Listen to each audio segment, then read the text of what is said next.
Hey everyone, some news on the Los Angeles Lakers.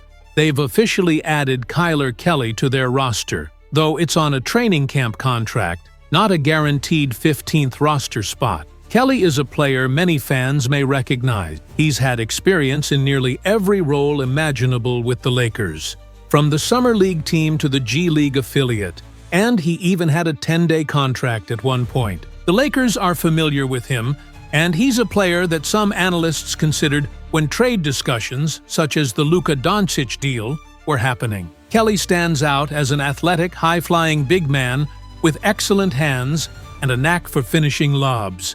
His wingspan and vertical make him a real threat near the rim, and he's someone to watch in training camp. Despite moving between multiple teams, he hasn't yet found a long-term home. Dallas gave him a chance when Luka was there, and he also played with the New Orleans Pelicans. Kelly is turning 28 soon, August 26th, so this is a pivotal moment in his career. He needs to find a stable role to contribute consistently. Whether this deal leads to more, like a two-way contract, or if the Lakers eventually trade for him, if he impresses, remains to be seen. The Lakers could keep him in the G League and bring him up when a roster spot opens. Several players are on training camp deals this season, so Kelly is part of that group. Looking at his numbers, Kelly is a 7.2 center who appeared in 11 NBA games last season, starting twice with Dallas and New Orleans. He averaged 3.1 points, 3.5 rebounds, and 11.5 minutes per game. His first NBA start with the Mavericks on February 2nd saw him record a double-double,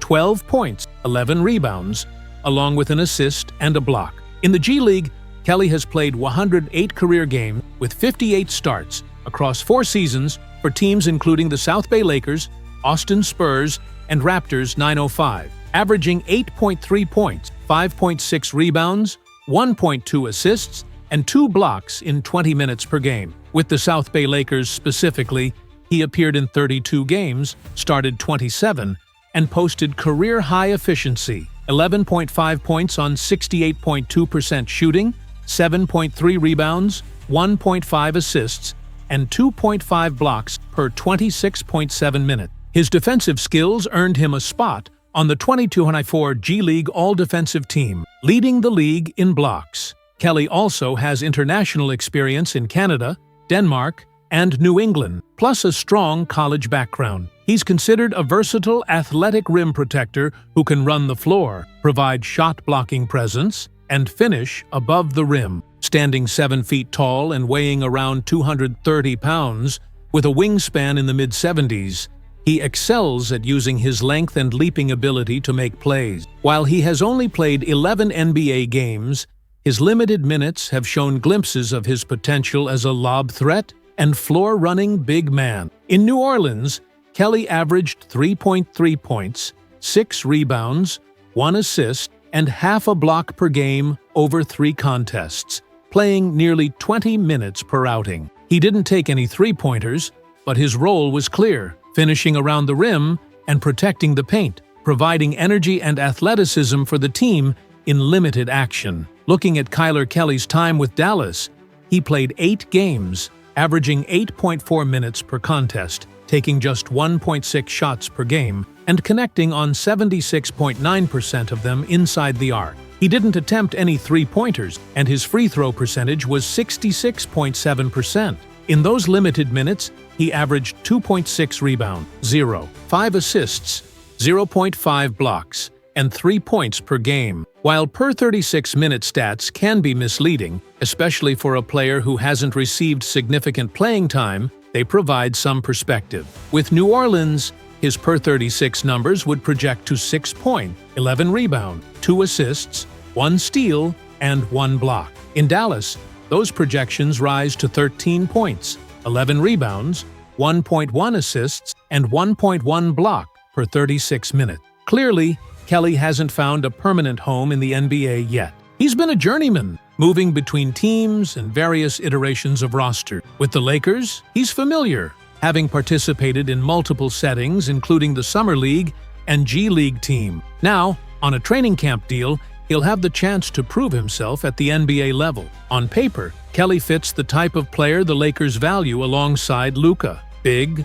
long, physical, able to run the floor, and a reliable lob threat. His athleticism allows him to complement the team's offensive schemes by finishing above the rim. However, realistically, his opportunity to make the main roster seems limited. The Lakers already have players like Jackson Hayes and Christian Koloko, who could more easily step into roles that require floor spacing, athleticism, and offensive versatility. If a roster spot opens up, the team would likely prioritize someone like Koloko over Kelly, given his ability to stretch the floor and provide similar athletic contribution. Kelly's age also plays a role in the evaluation. At nearly 28, the Lakers would have to invest another 1 or 2 years developing him to reach a stable NBA role. By that time, he would be close to 30, which makes it harder to justify a long-term investment. Most likely, his career trajectory will involve G League play with occasional call-ups for short stints or 10-day contracts, filling temporary needs for a team in need of a center. Despite this, Kelly brings value in training camp. He's familiar with the Lakers system, has experience in their G League team, and has showcased defensive skills, shot blocking, and energy on the court. Coaches can utilize him in various scenarios, running floor drill, setting screen, protecting the rim, and creating opportunities for players like Luka through lob play. Even if he doesn't secure a long-term NBA spot, he can still make an impact in limited minutes and serve as a reliable practice and game-ready option for the team. In short, Kyler Kelly is a veteran big man with experience across multiple teams and leagues, familiar with the Lakers organization, and capable of contributing defensively and athletically. While his long-term NBA future is uncertain, his presence in training camp gives the Lakers depth, flexibility, and a proven rim protector who can be deployed in situational lineups. Deals like this are typically non-guaranteed, which gives the team full flexibility to waive the player at any time without financial consequences. We've seen this before. Dallas, for example, signed Kyler Kelly to what was believed to be a short-term or partial deal and later moved on from him. This is standard procedure around the league for players in his situation. A chance to prove themselves without any long-term commitment from the team. When looking at this signing realistically, it feels like nothing more than a training camp move. That doesn't mean Kelly won't work hard or show flashes of potential. He very well could make some noise during camp, but breaking into this Lakers roster is going to be an uphill battle. The biggest obstacle for him is timing. If Kelly were 22 or even 24, the conversation might be different because you could justify a development plan over the next couple of seasons. But at nearly 28, the Lakers would be investing time into a player who, by the time he's fully integrated, would be 30 and likely still projected as a third-string center. That's where the dilemma lies. Instead of using resources to develop Kelly, the team could invest in younger prospects with more upside and a longer runway for growth. This doesn't mean Kelly shouldn't get his opportunity. He absolutely deserves a chance to show what he can do, but expectations should remain grounded. The Lakers' front court depth is another factor working against him. They already have DeAndre Ayton, Jackson Hayes, and Christian Koloko.